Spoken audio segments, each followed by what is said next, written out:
My mom's new husband takes his kids and her on vacation, leaving me home alone without saying a word. So I go to stay with my dad, and everything spirals out of control. I'm 16, and Eddie's been married to my mom for 2 years. He has 2 sons, 15 and 12. From day one, all 3 of them treat me like I'm invisible. Eddie won't look at me when I enter a room. His kids walk past me in the hallway like I'm a ghost. I've tried everything, being nice, staying out of their way, even offering to help with stuff. Nothing works. Mom says Eddie just needs time to adjust, that he's never dated someone with kids before, which is insane because he literally has 2 kids of his own. Thursday morning, I wake up at 7 a.m. for school. The house feels wrong, too quiet. I check the driveway through my window and Mom's car is gone. Eddie's truck is gone. I text Mom, "Where are you?" Nothing. I call, straight to voicemail. I go downstairs and that's when I see it. A yellow sticky note on the kitchen counter. "Be back Sunday." Pizza money in the drawer. Not even from Mom, from Eddie. I check the drawer. There's $40 and a Pizza Hut coupon. 4 days. They left me for 4 days without saying a word. I sit there staring at that note for like 20 minutes trying to figure out what I did wrong this time. Then at 2 p.m. I'm scrolling Instagram during lunch and I see it. Mom's story. The 4 of them at the airport. Next story. Disney World entrance. Next. All 4 of them wearing matching Mickey ears, huge smiles. They went to Disney World. The trip I heard them planning for weeks. The trip Mom said was adults only when I asked about it. I pack a bag and drive to Dad's house. He opens the door confused because it's technically Mom's month with me. But when he sees my face, he just pulls me inside. That night, we're sitting in his living room and I'm telling him everything. How they left without telling me. The note, the Instagram posts. Dad's getting quieter and quieter, which is never a good sign. Then he gets this look, this really weird look. He pulls out his phone and opens his banking app. He scrolls for a minute, then turns the screen toward me. "Look at this," he says. It's a list of transactions. Every single one says, "Payment to Diane, Family Travel Fund. Diane is my mom. Every payment is $800. They go back 18 months. What is this?"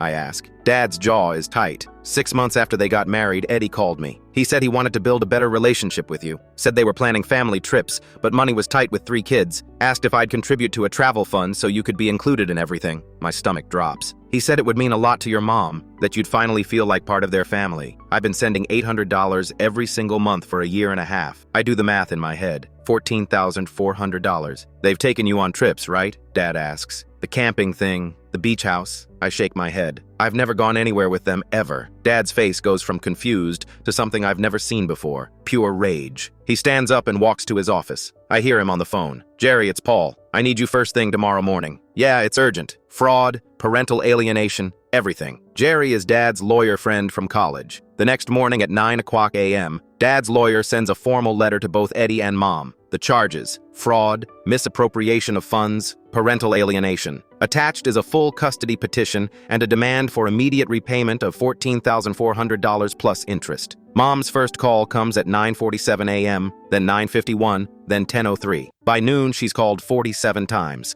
I don't answer any of them. Eddie calls Dad once. Dad puts it on speaker. Eddie's trying to explain, saying it was a misunderstanding, that the money went into a general household fund that technically benefited me. Dad just says, "See you in court," and hangs up. Tuesday afternoon, 3 days early, I hear Mom's car pull into Dad's driveway. I watch from the window as she gets out, face red, still wearing her Disney World shirt. Eddie isn't with her. She knocks on the door. Dad lets her in and she drops onto the couch like her legs gave out. "Eddie just told his boys I don't love them like a real mom should." Her voice is flat. He's right. When I'm with them, I have to perform every second. With you, I could just exist. She looks at me with hollow eyes. Your dad's money bought me breaks from pretending. A car door slams outside. Eddie's truck is in the driveway now. He gets out holding a duffel bag and walks to the door. "Boys are in the car," he says to Mom without looking at her. "You coming or staying?" She stands up, frozen. "Eddie, wait." He's already walking back. 30 seconds, Diane." Mom doesn't move. She's just standing there in the doorway watching Eddie's truck, and I can see her hands shaking. The 30 seconds pass. Eddie starts the engine. His headlights sweep across the living room wall as he backs out, and then he's gone. Mom sits back down on the couch and puts her face in her hands. My phone buzzes in my pocket. I pull it out and see a text from a number I don't recognize. "Dad says your mom abandoned us without warning. What happened?" It's Eddie's older son. I don't even know how he got my number. I screenshot the sticky note photo I took that morning and the Disney Instagram stories, then send them both. 3 dots appear immediately, like he's typing fast. Holy shit. He said you didn't want to come. I stare at that message. My fingers hover over the keyboard, but I don't know what to say. The older son sends another text before I can respond. He told us you made it clear you weren't interested in family stuff, that you preferred being alone. I type back, I've been asking to come on trips since your dad married my mom. He always said no. The response is immediate. Why would he lie about that? I don't answer because I honestly don't know. I mean, what do you even say to that? Your dad's been systematically excluding me for 2 years? It sounds insane even typing it out in my head. Mom's still sitting on the couch with her face in her hands. Dad's in the kitchen making coffee even though it's almost 8 p.m. Nobody's talking. The house feels like someone died. My phone buzzes again. Can I call you? I look at Mom and Dad. Mom's not moving. I go upstairs to the guest room and text back. Yeah. The phone rings 5 seconds later. I answer and hear 2 voices, the older son and his younger brother on speaker. We need to ask you something, the older one says. His voice sounds tight. When exactly did you tell our dad you didn't want to come to Disney? I never said that. I didn't even know about Disney until I saw the Instagram posts. There's a pause. I hear them whispering to each other. Then the younger one speaks up. He said you told him weeks ago that you didn't want to go, that you said theme parks weren't your thing. He's lying. I would have killed to go to Disney World. Yeah, the older one says quietly. We're starting to figure that out. What do you mean? The younger son answers this time. He's been saying stuff about you for like 2 years, that you don't like us, that you think we're annoying, that you asked your mom if you could live with your dad full-time because you hate our family. My chest gets tight. I never said any of that. We know. We're not stupid. The older son sounds angry now. After you sent those screenshots, I started thinking about all the times he said you didn't want to hang out with us. Like he'd tell us you had plans when we invited you to stuff, but then we'd see you just sitting in your room doing homework. He told me you guys didn't want me around. What? Both of them say it at the same time. He said you told him it was awkward having me there, that you wanted time with just him and Mom. The older son makes this sound like he got punched. That's not true. We barely even know you because he keeps you away from us. We're all quiet for a second. Then the younger son says, why would he do that? Nobody has an answer. That night I can't sleep. I keep replaying every trip they've taken without me. The camping thing last summer, the beach house in May, that weekend in the mountains for the older son's birthday. Every single time Eddie said I couldn't come because of some reason that sounded real. Too many people in the car. Not enough space at the rental. The activities were age-specific for his sons. And I believed him. I actually believed him. The next day, I'm in Dad's kitchen making breakfast when my phone rings. It's the older son again. We confronted him, he says as soon as I answer. No hello, no nothing. What happened? We asked him why you weren't at Disney if he told your dad he wanted you included. The older son sounds like he's walking, breathing hard. He said you made it clear you weren't interested in family trips. What did you say? I asked him when you told him that. Like, the specific conversation. He couldn't answer. He just kept saying you'd made comments over time that made it obvious. The younger son's voice comes through in the background. Then I asked what comments, and he said he couldn't remember exact quotes, but the message was clear. So he has no proof. No proof of anything, the older son says. Then he started getting mad at us for questioning him. Said we were being manipulated. By me? By everyone. Your dad, your mom, you. He said we're too young to understand adult relationships. I hear a door slam on their end. Where are you guys? Walking to the convenience store. We needed to get out of the house. The older son's voice drops. He's acting crazy. He keeps saying your mom abandoned him and that you poisoned us against him. I barely talked to you guys. Exactly. That's what I said. How could you poison us when we never even have conversations? He pauses. He didn't have an answer for that either. That afternoon, Eddie shows up at Dad's house. I'm home alone because Dad had to go into the office for a few hours and Mom went to get groceries. I see his truck pull up through the window and my whole body goes cold. He gets out and walks straight to the front door. I think about not answering, but he's already seen me through the window. I open the door but keep the chain lock on. I need to see your mother, he says. He still won't look directly at me. She's not here. When will she be back? I don't know. He puts his hand on the doorframe. This is important. I need to talk to her about the boys. Text her. She's not responding to my texts. His voice is getting louder. This is between me and Diane. You need to tell me where she is. I don't know where she is. He steps closer and I can smell his cologne, the same kind he always wears. You're doing this on purpose. You're keeping her away from me. She's at the grocery store, Eddie. Calm down. Don't tell me to calm down. He shoves the door and the chain lock rattles. My sons won't talk to me because of you. Diane won't answer my calls because of you. You're destroying my family. I step back from the door. You need to leave. I'm not leaving until I talk to Diane. He shoves the door again, harder this time. The chain lock is shaking like it might break. I pull out my phone and call Dad. He answers on the second ring. Eddie's here trying to break down the door. Dad's voice goes deadly quiet. Lock yourself in the bathroom. I'm 5 minutes away. I hang up and Eddie's still shoving the door. Let me in. I just want to talk. Dad's on his way. You need to leave before he gets here. That makes Eddie stop. He steps back from the door and runs his hands through his hair. I'm not trying to scare you. I just need to fix this. You can't fix this. Yes, I can.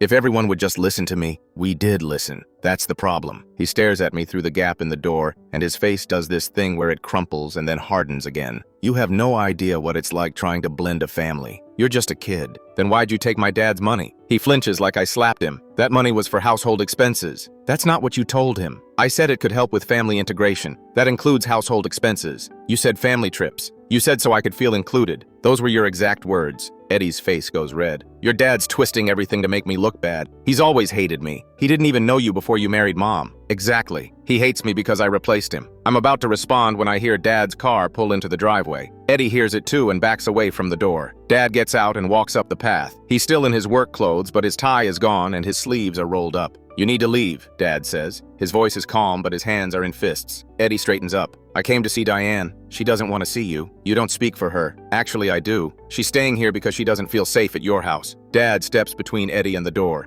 And you just tried to break into my house while my kid was here alone. So you need to leave before I call the police. Eddie's jaw clenches. This is all your fault. You sent that legal letter and turned everyone against me. I sent that letter because you committed fraud. You took $14,400 from me under false pretenses. It wasn't fraud. The money went to the household. Show me receipts then. Show me exactly how that money was spent on trips that included my kid. Eddie doesn't say anything. That's what I thought, Dad says. Leave. Now. Eddie looks at me through the door one more time. His eyes are red and wet. I was trying to protect my sons. That's all I've ever done. By lying to everyone? I ask. He turns and walks back to his truck without answering. We watch him drive away and then Dad comes inside. He checks the chain lock and the door frame. Did he hurt you? No, he just kept shoving the door. Dad pulls me into a hug and I can feel his heart pounding through his shirt. If he comes back when I'm not here, you call 911. You don't talk to him. You don't open the door. You call 911. Okay. Mom gets home 20 minutes later with grocery bags. Dad tells her what happened and she goes completely pale. She sits down at the kitchen table and pulls out her phone. I'm getting a restraining order, she says. She calls her lawyer and they talk for 30 minutes. When she hangs up, she looks at both of us. He thinks we have enough for a temporary order. The fraud, the breaking and entering attempt, the harassment. He's filing the paperwork tomorrow. That night, Eddie's older son texts me again. Dad just came home freaking out. He said your dad threatened him. I send back, he tried to break into the house while I was alone. The 3 dots appear and disappear like 4 times. Then, are you serious? Yeah,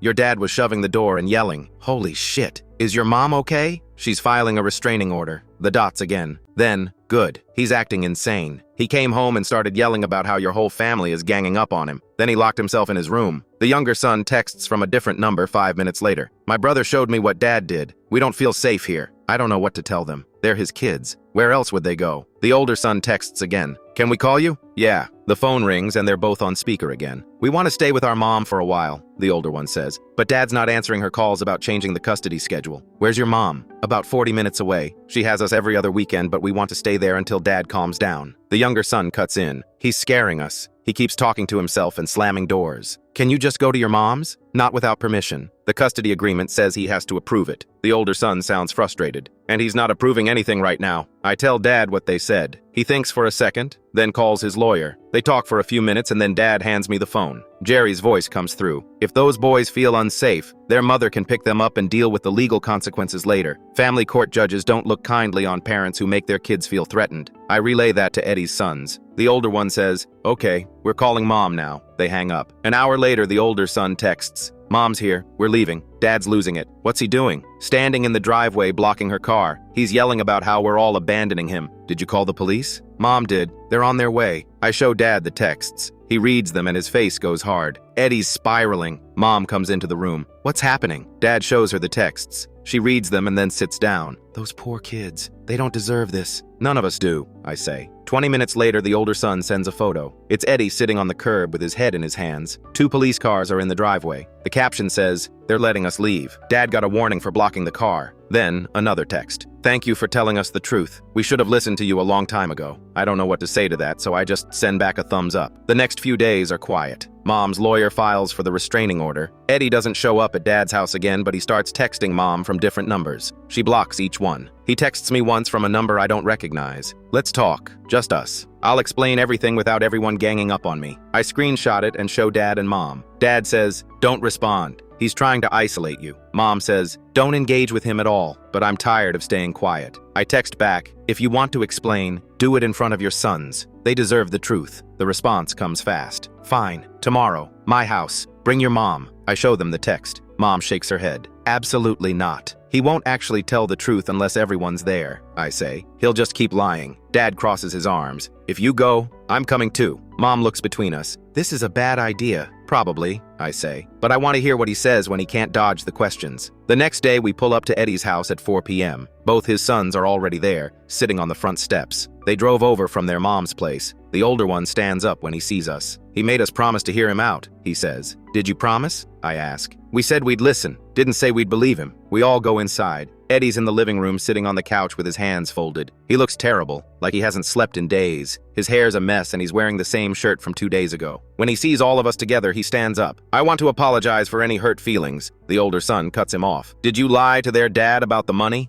Eddie blinks. I didn't lie, I interrupt him this time. Yes or no? Did you tell him the money was for trips that would include me? Eddie looks at his sons. He knows he can't deflect anymore. You can see it on his face, the calculation. Yes, but circumstances changed. The younger son sits forward on the edge of his seat. What circumstances? Eddie hesitates. He's trying to figure out which version of the story to tell, which lie will stick. Your brother and I talked, and we agreed it would be better to have trips just for us at first, to bond as a family unit. The older son stands up so fast his chair scrapes backward. I never said that. You never asked me. Eddie's hands go up like he's calming a wild animal. You didn't have to say it directly. You implied it when you said you wanted father-son time. The older son's voice breaks and gets loud at the same time. I was 12! I didn't know you were using that to exclude them and steal their dad's money. The room goes completely silent. Eddie's face is red and his hands are shaking. Mom speaks for the first time since we sat down. Her voice is quiet, but it cuts through everything. Eddie, why did you leave them home alone for 4 days? Eddie turns on her fast, like he's been waiting for this. You knew about the trip. You could have said something. Mom's voice gets hard in a way I've never heard before. You told me it was adults only. Then you brought your sons. You looked me in the eye and lied. Eddie slams his hand on the coffee table and the whole thing shakes. A water glass tips over and rolls onto the carpet. Because your kid made everything harder. Every time I tried to blend this family, they were the problem.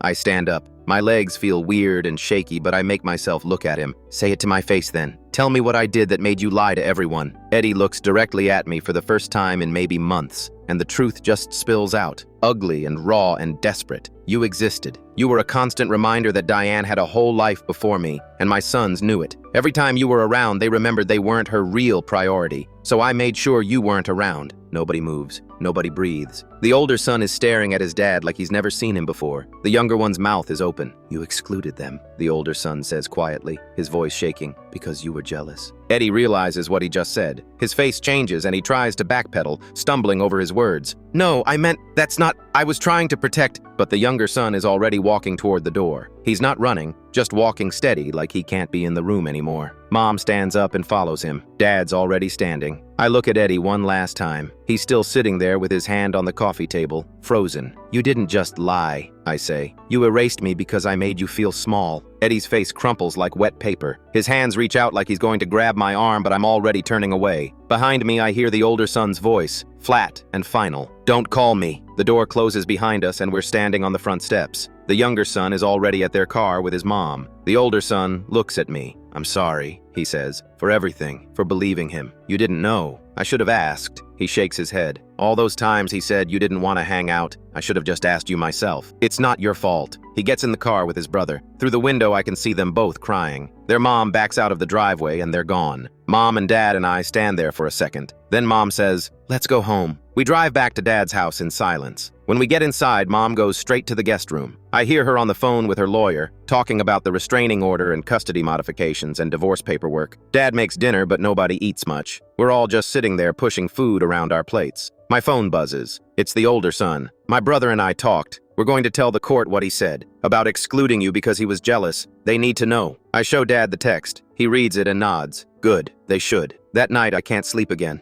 I keep thinking about Eddie's face when he said it. You existed. Like that was enough. Like me just being alive was a crime. The next morning, Mom's lawyer calls. The temporary restraining order is approved. Eddie can't come within 500 feet of Mom, me, or Dad's house. If he violates it, he goes to jail. Does it cover his sons? Mom asks. The lawyer pauses. No, they'd have to file their own order. Mom thanks him and hangs up. She calls Eddie's ex-wife and they talk for an hour. When When she hangs up, she tells us the sons are filing their own restraining order against Eddie. The ex-wife is taking him back to court for full custody. She said he showed up at her house last night screaming, Mom says. The neighbors called the police. Is he okay? I ask, and I don't even know why I'm asking. No, Mom says. He's not okay at all. 2 days later, Dad gets a call from his lawyer. Eddie's lawyer sent a response to the lawsuit. They're claiming the $14,400 was a gift, not fraud. They have no documentation proving the trips included me because, according to Eddie's lawyer, the money was used for general household expenses that benefited all family members, including the plaintiff's child. Can they do that?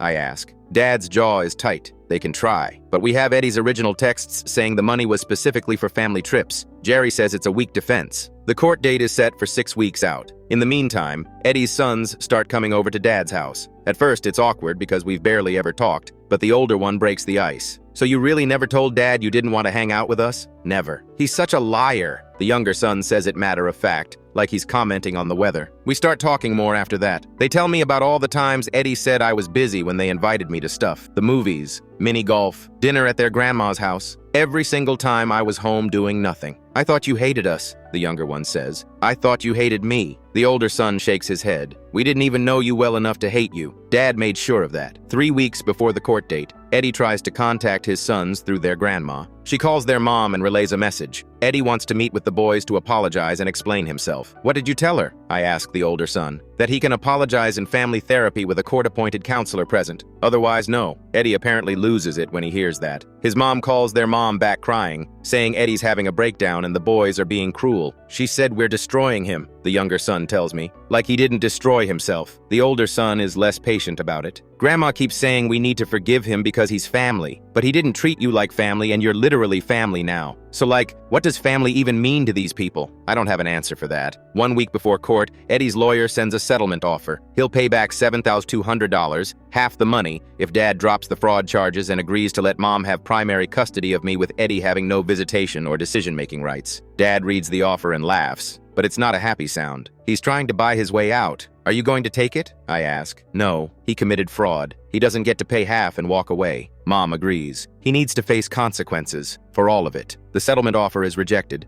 Eddie's lawyer sends another one 2 days later, $10,000, and Eddie will agree to supervised visitation only when I consent. Still no, Dad says. Court day arrives. We get there early and wait in the hallway outside the courtroom. Eddie shows up with his lawyer 10 minutes before we're supposed to go in. He looks worse than last time. His suit is wrinkled and his face is gray. He tries to make eye contact with Mom, but she's looking at the floor. He tries with me, but I'm looking at the wall. His lawyer says something to him and he nods. We go inside. The judge is a woman in her 50s with reading glasses on a chain. She reviews the case file and then looks at Eddie. Mr. Hayes, you received $14,400 from the plaintiff under the representation that it would be used for family trips including his minor child. Is that correct? Eddie's lawyer stands up. Your Honor, my client contests the characterization that... I'm asking Mr. Hayes, the judge says. Mr. Hayes, did you or did you not tell Mr. Winters the money was for trips including his child? Eddie clears his throat. I said the money would help with family integration. That's not what I asked. Eddie shifts in his seat. I may have mentioned trips, yes. And did you use the money for trips that included the child? Silence. Mr. Hayes? No, Your Honor. The judge writes something down. Why not? The family dynamics were complicated and... Yes or no answers, please. Did you use the money as you told Mr. Winters you would?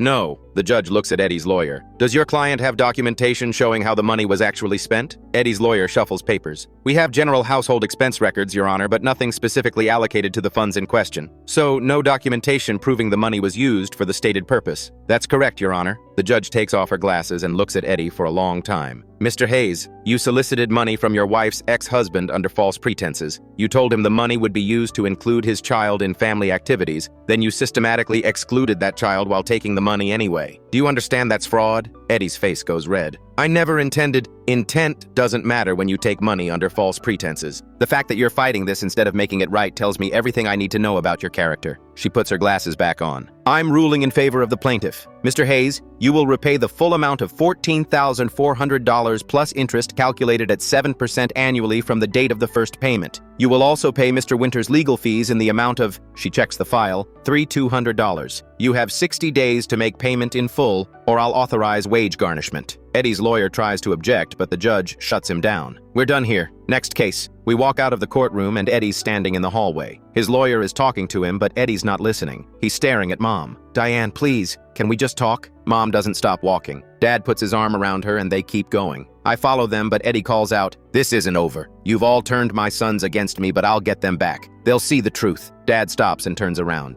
"The truth is you're a liar and a fraud and your sons finally figured it out. Leave us alone, Eddie." We get in the car and drive away. Eddie's still standing in the hallway. That night, both of Eddie's sons text me. The older one says, "Mom told us what happened in court. Good." The younger one sends, "He got what he deserved." I send back, "Are you guys okay?" The older one replies, "Yeah, better now that it's over." But it's not over. Not really. 2 weeks later, Eddie's mom shows up at Dad's house. She knocks on the door and I answer. She's holding a casserole dish. "I made this for your family," she says. "I wanted to apologize for my son's behavior." I don't take the dish. "You should probably give that to Eddie. He's the one who needs help right now." Her face crumples. "He won't talk to me. He won't talk to anyone. I'm worried about him." That's not my problem. He made mistakes, but he's still a human being. He's suffering. He made me suffer for 2 years. He made his own kids suffer. So yeah, I guess now it's his turn. She sets the casserole on the porch and leaves. I bring it inside and throw it away without even looking at what's in it. Mom sees me do it and doesn't say anything. 3 weeks later, the older son texts me. "Dad violated the restraining order. He showed up at school. What happened?" "Security walked him out. Mom's filing a contempt motion." "Is he okay?" "Your dad, I mean." "Honestly, I don't think so. He looked really bad, like he hasn't showered in days." The younger son sends a separate text. "I feel bad for him. Is that weird?"